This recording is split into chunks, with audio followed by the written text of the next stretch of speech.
Good morning. তো দেখো, এটা আমার ছেলের খুব একটা পছন্দের খেলনা, আর এটা আমারও খুব পছন্দ।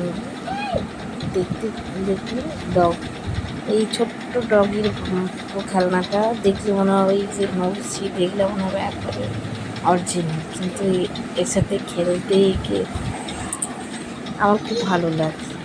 তোমাদের সঙ্গে ছোট্ট একটা জিনিস শেয়ার করবো, কেমন হয়েছে প্লিজ কমেন্ট করো।